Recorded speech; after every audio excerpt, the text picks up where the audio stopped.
सभी को नमस्कार। दोस्तों, आज के वीडियो में हम 10 एमसीक्यू लेने वाले हैं और एक तरीका सीखने वाले हैं कि किस प्रकार हमें यूपीएससी प्री 2022 में एमसीक्यू अटेम्प्ट लेने चाहिए। ये लेसन भी आपके लिए बहुत इंपॉर्टेंट है, इसलिए इसको लाइक शेयर जरूर करते रहना। कमेंट करके बताना कि 10 में से आपके कितने क्वेश्चन सही हो रहे हैं और इसी तरह से हम इस सीरीज को आगे बढ़ाते हैं। बहुत सारे लेसन पहले ही बना चुका हूँ, तो आप प्ले लिस्ट में जाकर जरूर देख लेना। क्वेश्चन अटेम्प्ट लेते हैं 33। यहाँ पे आप सबसे पहले हिंदी में पढ़ना और इंग्लिश का क्वेश्चन आप यहाँ पे देख सकते हो। ठीक है, वीडियो को पॉज करो, क्वेश्चन अटेम्प्ट लो और फिर जो मेरा आंसर है उससे मैच करो। उससे फ़ायदा ये मिलेगा कि हम एक प्रोसेस यहाँ से सीखने वाले हैं कि कैसे क्वेश्चन अटेम्प्ट लेने हैं ताकि गलतियाँ हमारी कम हो जाए। तो ये क्वेश्चन आप यहाँ पे अटेम्प्ट लो और इनके ऑप्शन यहाँ पे हैं। चलिए क्वेश्चन अटेम्प्ट लेते हैं। निम्नलिखित में से कौन सा भारत सरकार के हरित Bharat mission green India mission के उद्देश्य के सर्वोत्तम रूप में वर्णित करता है। अब जैसे आपने प्री के अंदर कुछ न कुछ तो इस बारे में पढ़ा होगा कि ग्रीन इंडिया मिशन क्या है। यदि आपने नहीं पढ़ा तो थोड़ा बहुत आइडिया तो है कि ग्रीन इंडिया मिशन का मतलब क्या है। कहीं ना कहीं कोई इन्वायरमेंट की बात कर रहा है, वनारोपण की बात कर रहा है, इससे जुड़ा हुआ कोई ना कोई मुद्दा इससे जुड़ा हुआ है। तो सबसे पहले हम जैसे स्टेटमेंट पे जाते हैं कि पर्यावरणीय लाभों व लागतों को केंद्र व राज्य के बजट में सम्मिलित करते हुए तद्वारा हरित लेखाकरण यानी ग्रीन अकाउंटिंग को अमल में लाना। देखो, इसमें जब बात हम कर रहे हैं, हम एक चीज़ देख रहे हैं कि ये राष्ट्रीय मिशन है एक तरह से। तो जैसे इसमें थोड़ा सा केंद्र राज्य की बात करें तो थोड़ा मुझे डाउट हो रहा था कि यार ये केंद्र सरकार का ही मामला लग रहा है, राज्य सरकार इसमें नहीं लग रहा है। तो इसको मैं एक बार छोड़ लेता हूँ, आगे पढ़ता हूँ। इसमें आगे क्या है कि कृषि उत्पाद के संवर्धन हेतु देती। अब हरित क्रांति का मुझे नहीं लगता इसमें कुछ होगा। ठीक है, ऐसी एग्जाम के दौरान जब क्वेश्चन पढ़ते हैं तो यही तरीका होता है कि माइंड के अंदर ये विचार चलता है कि हिसाब से हम इसको अटेम्प्ट ले सकते हैं। थर्ड वाला पढ़ते हैं कि वन आच्छादन की पुनर्प्राप्ति और संवर्धन करना तथा अनुकूल एडेप्शन व न्यूनीकरण मिटिगेशन के संयुक्त उपायों से जलवायु परिवर्तन का प्रति उत्तर देना। तो ये मतलब लग रहा है मामला, ये तो श्योर 100% सही लग रहा है मामला। तो इसके हिसाब से हम हमारे ऑप्शन पे जाते हैं, जहां जहां दो है उनको तो हम निकाल देंगे। ठीक है, अब ये ऐसा क्वेश्चन है जिसको आप छोड़ नहीं सकते, क्योंकि हम कहाँ पे आ गए, 50-50 एलिमिनेशन टेक्निक पे आ गए।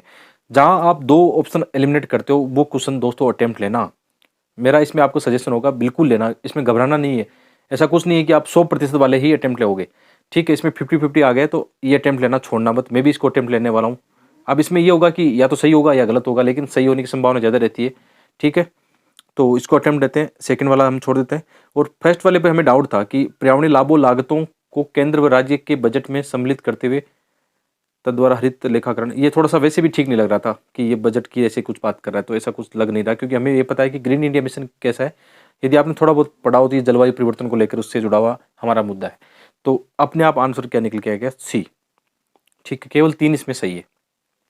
क्वेश्चन यहाँ ध्यान से पढ़ना, सही पूछा है क्या नहीं पूछा है। यूपीएससी ऐसे बहुत सारी क्वेश्चन में से सेट करता है सही है या नहीं है। थोड़ा सा ध्यान रखना, इसको अंडरलाइन कर लेना क्वेश्चन अटेम्प्ट लेते समय। जल्दबाजी मत दिखाना, थोड़ा सा ही ध्यान रखना, नहीं तो 2-3 क्वेश्चन आप गलत कर दोगे इसमें। तो एक बार चेक कर लेते हैं 33 में आंसर क्या है। ठीक है, 33 में आंसर सी आंसर है। आप आराम से यहाँ पे चेक कर सकते हो, और ये यूपीएससी के ऑफिशियल आंसर की, इसमें गलतियाँ नहीं होगी। वीडियो में आगे बढ़ने से पहले दोस्तों, मैं आपको सुपर कोचिंग की एक शानदार स्कॉलरशिप के बारे में बताना चाहता हूँ। ये एक मिनी प्रीलिम्स स्कॉलरशिप टेस्ट है जिसमें आपको 60 मिनट मिलेंगे और उसमें आपको 50 क्वेश्चन का जवाब देना है। और फिर आपकी रैंक के हिसाब से आपको यहाँ पे, यदि आप टॉप करते हो तो आपको 100% स्कॉलरशिप मिलेगी। इसके अलावा भी यहाँ पे आपको 40 से लेकर 90% तक गारंटीड आपको स्कॉलरशिप मिल सकती है आपकी रैंक के अनुसार। तो आज नाइट से ही ये स्कॉलरशिप टेस्ट ओपन हो जाएगा और 22 मई तक आपके लिए 2 दिन ये शानदार मौका है। ये टेस्ट वैसे भी आपको अटेम्प्ट ले सकते हो, क्योंकि इस समय आप प्री की तैयारी कर रहे हो, तो आपके पास अच्छा मौका है कि आप एमसीक्यू भी यहाँ से निकाल सकते हो। और आपका जो भी स्कोर आता है वो कमेंट सेक्शन में मुझे ज़रूर बताना। इसके अलावा सुपर कोचिंग पर 20+ से अधिक आपको शानदार कोर्स मिल जाएंगे, जैसे सी सेट है, ऑप्शनल सब्जेक्ट के होंगे, ऐसे राइटिंग हो गया, प्री और मेंस के शानदार कंटेंट आपको यहाँ पे यूपीएससी की टॉप फैकल्टीज जैसे सलामुद्दीन अंसारी सर है, जिनका इथिक्स बहुत फेमस है। इसके अलावा जितने भी इनके पेड कोर्स है उन पे अभी एक शानदार डिस्काउंट ऑफर चल रहा है 20% का। आप मेरा कोड इस्तेमाल करना धर्म20, तो आपको यहाँ पे शानदार डिस्काउंट भी मिल जाएगा। तो स्कॉलरशिप टेस्ट, और यदि आपको सुपर कोचिंग ऐप पे जाना है तो लिंक वीडियो के डिस्क्रिप्शन में दिया गया है, एक बार जरूर चेकआउट करना। आगे बढ़ते हैं। यहाँ पे आप 34 क्वेश्चन को, वीडियो को पॉज करो, अटेम्प्ट लो। ठीक है, और अंग्रेजी का क्वेश्चन यहाँ पे दिया गया है 34। ठीक है, पढ़ो आराम से इसको। और अटेम्प्ट लेना। ठीक है, क्वेश्चन अटेम्प्ट लेते हैं।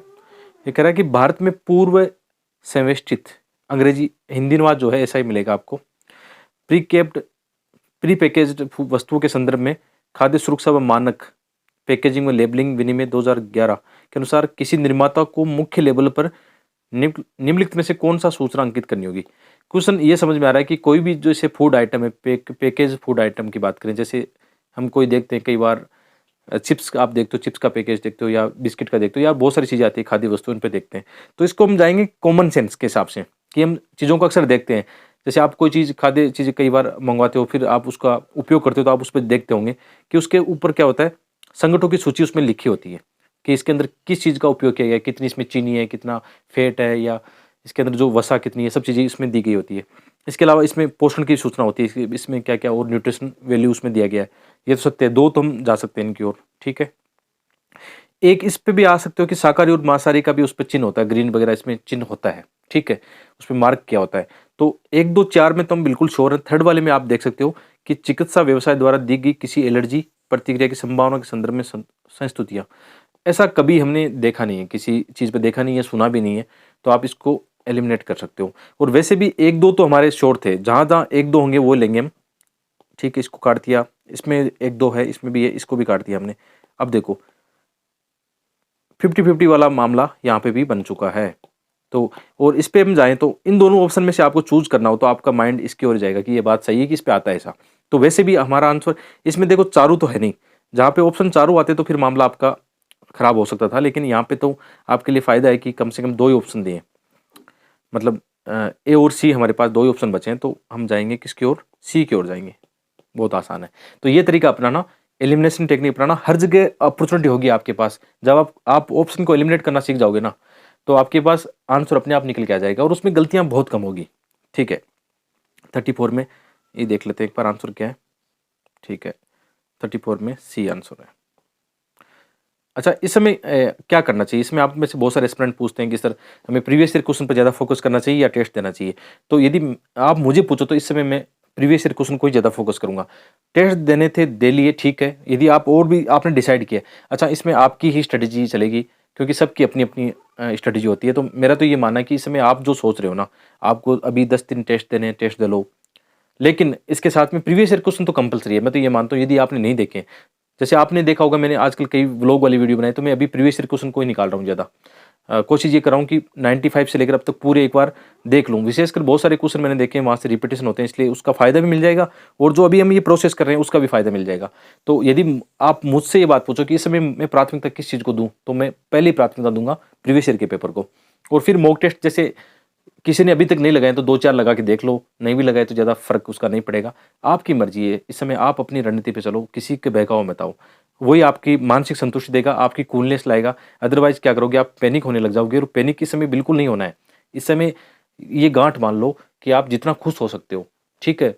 बिल्कुल भी प्रेशर हावी नहीं होने देना है, क्योंकि माइंड जब भी आपका अच्छे से काम करेगा जब आप एकदम कूल हो, बेफ़िक्र हो, एकदम टेंशन फ्री होके जाना है एग्ज़ाम में कि जो होगा देखा जाएगा, मैंने अच्छा काम किया है। मैंने मेहनत की है, फेल पास जो होना है होगा, मैं एग्ज़ाम को अच्छे से दे के आऊँगा, बस ये सोचो। ये बात ध्यान में रखोगे तो कोई इश्यू नहीं होगा। और इसीलिए मैं एक ये वीडियो भी बना रहा हूँ एमसीक्यू वाले, ताकि 2-4 वीडियो और बना सकूँ और आपको थोड़ा-सा इस समय और सही से गाइड कर पाऊँ, जो प्रैक्टिकल चीज़ है वो बता पाऊँ। ठीक है, कि सही दिशा में आपको इस समय एक अच्छा मार्गदर्शन दे पाऊँ। तो ये वीडियो वैसे भी वही देखता है जो इस बार प्री दे देने वाला है। तो मेरा ये मानना है कि प्री पर आपको फ़ोकस करने के लिए इन चीज़ों को भी, प्रैक्टिकल चीज़ों को भी ध्यान में रखना है। आगे क्वेश्चन अटेम्प्ट लेते हैं। ठीक है, यहाँ पे देखना बहुत ही आसान क्वेश्चन है। वैसे ये 2016 का पेपर है, तो उस साल क्या हुआ था, करंट अफेयर बहुत ज़्यादा आया था। 2016 में मैंने भी प्री दी थी और मेरा 125 स्कोर आया था। बहुत लॉलीपॉप पेपर था, मैं कह सकता हूँ कि उस साल 60% क्या था, करंट अफेयर था, ईजी पेपर था। मुझे तो आज तक जो पेपर लगता है ईजी, सबसे यही लगता है। ठीक है, कभी-कभी समाचारों में दिखने वाला प्रोजेक्ट लून, अब इंग्लिश में देखने की आवश्यकता नहीं, यहाँ वहाँ पे भी वो लिखा है। प्रोजेक्ट लून किससे संबंधित है? तो प्रोजेक्ट लून थोड़ा-सा मामला ये बन रहा है, बैलून से मामला जुड़ रहा है कि प्रोजेक्ट लून, बैलून, थोड़ा बहुत आपने पढ़ रखा हो तो आपका कॉमन सेंस काम कर सकता है। अब ये कह रहा है कि अपशिष्ट प्रबंधन प्रौद्योगिकी से है, तो यदि बैलून को हम आसमान में लगाते हैं तो अपशिष्ट प्रबंधन का ऐसा कुछ नहीं होता। बैलून तो वैसे भी हवा में उड़ता है ना। ठीक है, बेतार संचार प्रौद्योगिकी, ये थोड़ा-सा उड़ सकता है कि जैसे कोई बैलून हो, उस पे हम कुछ ऐसा लगा दें, छोटा-मोटा कोई यंत्र, सैटेलाइट कुछ भी लगाएँ, जिससे हम क्या कर सकते हैं, इंटरनेट का उपयोग कर सकते हैं, तो ये हो सकता है। आगे कह रहा है सौर ऊर्जा उत्पादन। अब सौर ऊर्जा उत्पादन का तो हम धरती पे ही कर सकते हैं, ऊपर ले जाके क्या करेंगे इसको, ठीक है, उतना किफ़ायती भी नहीं होगा। मतलब कहने का क्या मतलब है, इनमें से कौन-सी ऐसी चीज़ है जिससे हमारा काम बन सकता है, हमारे मानव के उपयोग में आ सकती है और वो टेक्नोलॉजी आसान हो। तो अपशिष्ट वाली नहीं हो सकती, ये हो सकता है, सौर ऊर्जा वाली भी कोई मतलब नहीं है, और जल संरक्षण का भी ऐसा कुछ बैलून से लग नहीं रहा है। तो वैसे भी ये एक्चुअल में उस समय तो पढ़ा हुआ था, करंट अफेयर में चर्चा में था, लेकिन आप कॉमन सेंस से जाना चाहो ना, तो भी आपका आंसर ऐसा आ सकता है, और ये कोई तुक्का नहीं है। ये आपका एक प्रैक्टिकल अप्रोच है, जब आप बार-बार एमसीक्यू सोल्व करते हो, कॉमन सेंस अप्रोच पर काम करते हो, लॉजिकल रीजनिंग चीज़ों को समझते हो, तो आपका खुद का मन आंसर निकाल के लेके आएगा, जैसे मैं अभी कर रहा हूँ, ऐसा होता है। ठीक है, एक बार चेक कर लेते हैं आंसर 35 में। ठीक है, बी आंसर होगा, बिल्कुल सही आंसर है। आगे चलते हैं। आगे क्वेश्चन है कि कभी-कभी समाचारों में एक बार इंग्लिश का भी देख लेते हैं। ठीक है, इंग्लिश का नेट मीटरिंग से संबंधित आराम से क्वेश्चन को अटेम्प्ट लो आप। ठीक है, तो कभी-कभी समाचारों में रहने वाला नेट मीटरिंग निम्नलिखित में से किसको प्रोत्साहित करने के संदर्भ में देखा जाता है। अब देखो कितना अच्छा कॉमन सेंस दे रहा है। एक तो मीटर की बात करें तो मीटर हमारे घर में किसका होता है? बिजली का सबसे ज़्यादा हमने देखा है, पानी का भी होता है, चलो ठीक है, गैस का भी मीटर हो सकता है। तो प्रोत्साहन देना है, साथ में कह रहा है प्रोत्साहन करना है किसी चीज़ को, कोई पॉजिटिव चीज़ है उसी को तो प्रोत्साहन करना है। ठीक है, पहला कह रहा है कि परिवार और उपभोक्ताओं का सौर ऊर्जा के उत्पादन और उपयोग। देखो सौर ऊर्जा के उत्पादन का प्रोत्साहन तो बन रहा है मामला, तो इसको हम एक बार रोक लेते हैं। ठीक है, आगे घरों के रसोई घरों में ये मतलब पाइप के द्वारा सीएनजी को बढ़ावा देना, ये भी एक हो तो सकता है नेट मीटरिंग का, क्योंकि सीएनजी इनको बढ़ावा देने के लिए भी ऐसा हो सकता है, तो इसको भी एक बार रोक लेते हैं। और मोटर गाड़ियों में सीएनजी किट कोई मतलब नहीं है मीटर का वहाँ पे। शहरी घरों में पानी का तो वैसे भी परंपरागत रूप से भी चल रहा था, इसको क्या प्रोत्साहन हम देंगे, वो तो जरूर वैसे भी लोग लगवा लेंगे। तो दो चीज़ है जिनमें लोगों को हमें प्रोत्साहन देना है, कुछ न कुछ उनको बढ़ावा देना है, दो चीज़ों में। एक तो ये है कि ये हो सकता है सीएनजी, 50-50 वाला मामला बन रहा है। वैसे भी ये इतनी पॉपुलर स्कीम है सौर ऊर्जा वाली कि ये तो सब बच्चे-बच्चे को पता होता है। तो आपको गलत करने की इसमें संभावना मुझे नहीं लगता, इसमें गलत करके आओगे। फिर भी ये बता रहा हूँ कि ऐसे क्वेश्चन जब आते हैं तो आप 50-50 एलिमिनेशन या कुछ करके आराम से इनको निकाल सकते हो, और ये सौर ऊर्जा से जुड़ी हुई स्कीम है। करने का तरीका अप्रोच ये हो सकती है। ठीक है, 36 में हम देख लेते हैं एक बार, आंसर बिल्कुल ठीक है। नेक्स्ट क्वेश्चन लेते हैं। भारत के इतिहास में बंजारा, ये जो बंजारे, ये क्वेश्चन एनसीईआरटी से डायरेक्ट आया होता है, 8th क्लास की एनसीईआरटी से एकदम उठाया हुआ था। वहाँ पे साइड में बॉक्स में दिया गया है कि बंजारा शब्द क्या है, कब चर्चा में रहा, क्या है इससे संबंधित। ठीक है, क्वेश्चन को अटेम्प्ट लो आराम से, बहुत आसान है। इसको हम जाएंगे, जैसे कृषक को हम कभी भी बंजारा नहीं कह सकते, कभी सुना भी नहीं हमने। योद्धा कभी नहीं सुना। बुनकर और व्यापारी, बुनकर को चलो नहीं हो सकता। अब बंजारे मतलब व्यापारी, घूमने वाले व्यापारी, एक जगह से दूसरी जगह पर वस्तुओं का आयात निर्यात उनमें पार्टिसिपेट करने वाले। विशेषकर ये कह सकते हो कि जो उस समय राजा महाराजा थे, उनको ये सप्लाई चेन से उनके साथ जुड़े हुए थे।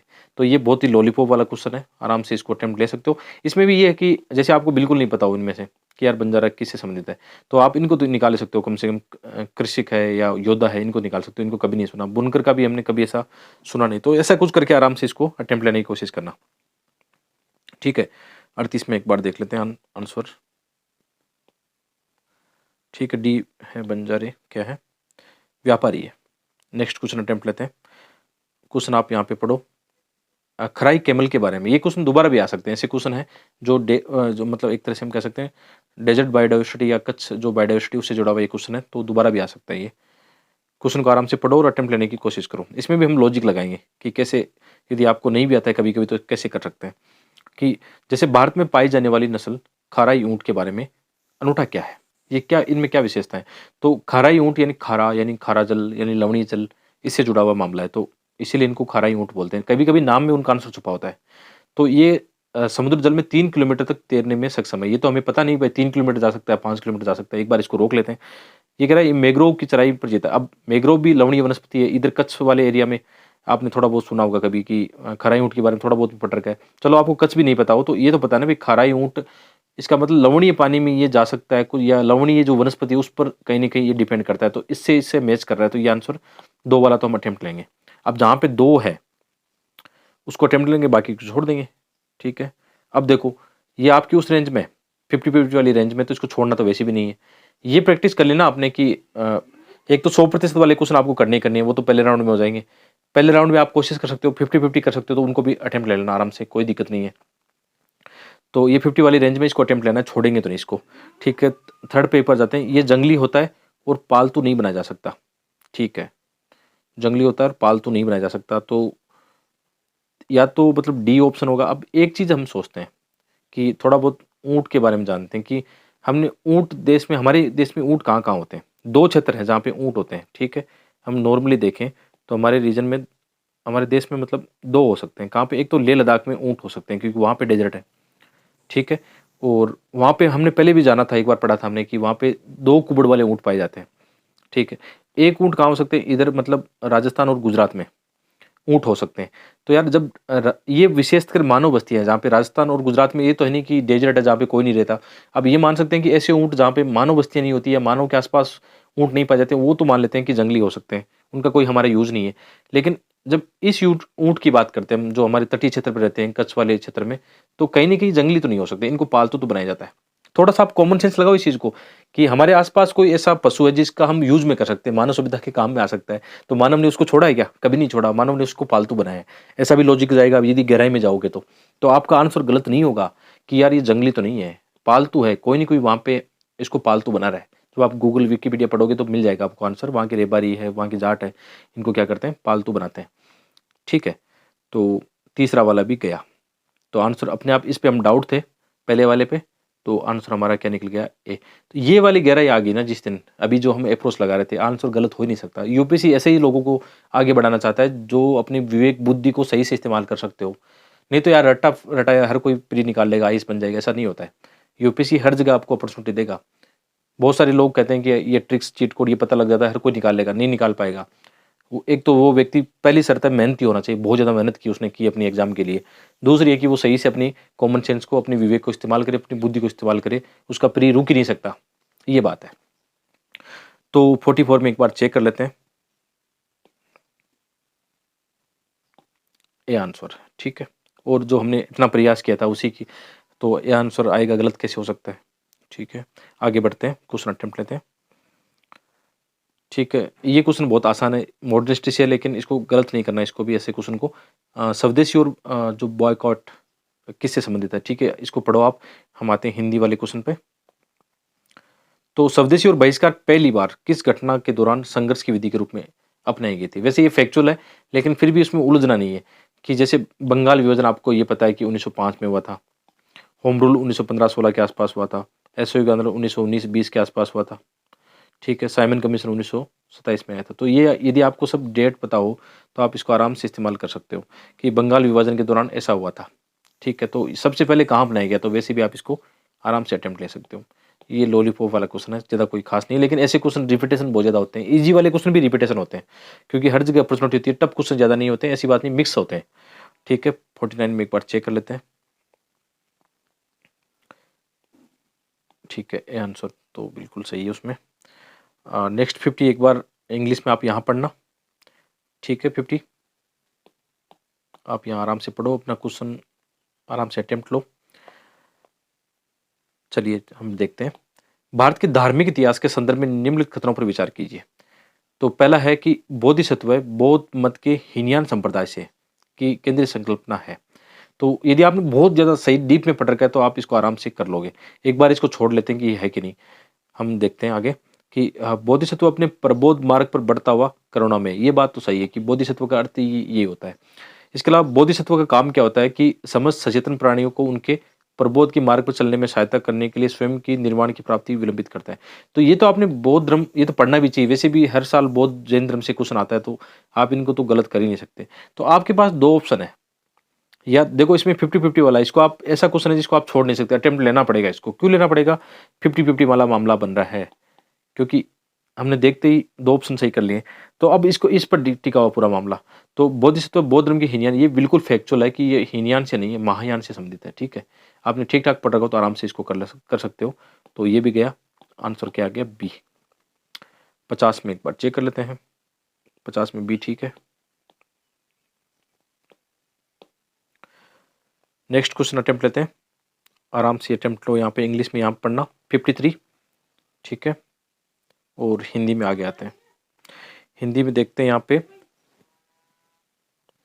ठीक है, इसको अटेम्प्ट लेते हैं कि समाचारों में कभी कभी दिखाई देने वाला रेड सैंडर्स के संदर्भ में निम्न कथनों पर विचार कीजिए। अभी आपने मूवी देखी होगी पुष्पा, उसमें दिखाया गया ना रेड सैंडर्स, लाल चंदन।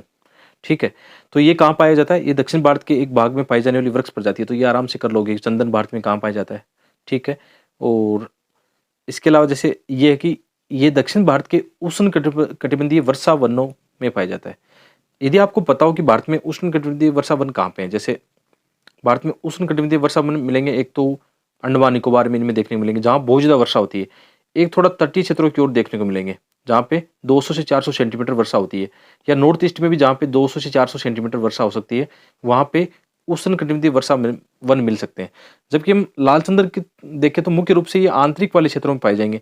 थोड़ा सा डीप नॉलेज मुझे भी नहीं है, लेकिन जो जितना पढ़ा है एनसीईआरटी में उसके हिसाब से मैं ये आकलन कर रहा हूँ। जो साउथ इंडिया से वो ज़्यादा जानते हैं इनके बारे में, तो कमेंट करके बताना इसके बारे में, कोई थोड़ा नॉलेज अपना यहाँ पे एक्सप्रेस कर सकते हो।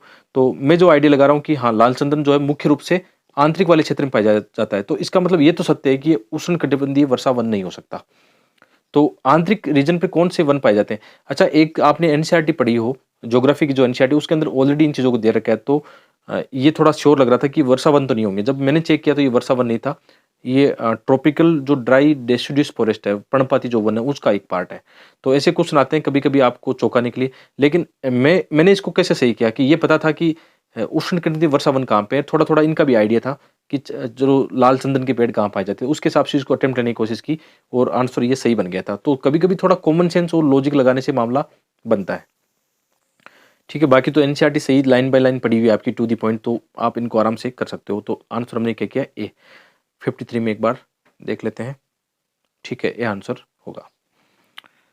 आगे बढ़ते हैं। 56 आप देखना क्वेश्चन यहाँ पे, इंग्लिश मीडियम में देखना यहाँ पे आप, और हिंदी में हम अटेम्प्ट लेते हैं यहाँ पे कि वित्तीय स्थिरता विकास परिषद, financial stability and development council के बारे में बात कर रहा है।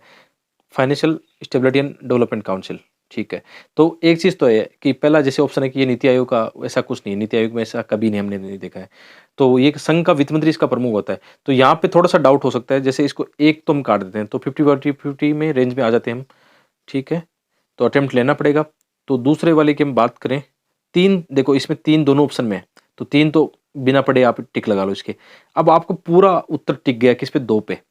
तो संघ का वित्त मंत्री इसका प्रमुख होता है। अब यहाँ पे मन में डाउट आ रहा है कि यार आरबीआई का प्रमुख तो नहीं हो सकता, आरबीआई चेयरमैन हो सकते हैं इसके, आरबीआई प्रमुख इसके अध्यक्ष हो सकते हैं, ऐसा मन में आएगा आपके।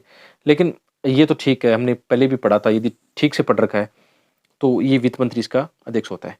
तो आंसर क्या चूज करेंगे हम, सी चूज करेंगे। तो 50 मैं ये बताना चाह रहा हूँ कि आपका कॉन्फिडेंस बढ़ाने के लिए कि 50-50 आपको जरूर करना चाहिए। जहाँ पे आपको मामला लगता है ना कि मेरा जा सकता है यहाँ पे, तो अटेम्प्ट लेना चाहिए, क्योंकि कैलकुलेटिव रिस्क तो हमें लेना ही पड़ेगा यूपीएससी के एग्जाम में। तो 56 में हम एक बार चेक कर लेते हैं, सी ठीक है। यहाँ पे देखना 56 में सी सही है। तो ये हमारे 10 क्वेश्चन हो गए। आप कमेंट करके बताना कि आपके आज कितने क्वेश्चन सही हुए हैं। ठीक है, आप कमेंट करके बताना कि और भी ऐसे एमसीक्यू वाली वीडियो चाहिए तो मैं कोशिश करूँगा कल और बना सकता हूँ, यदि आपका रिस्पॉन्स अच्छा रहा तो। ठीक है, बाकी मिलते हैं एक और वीडियो में। आप सबका बहुत बहुत धन्यवाद। वीडियो को लाइक शेयर जरूर करना, कमेंट करके बताना। Thank you.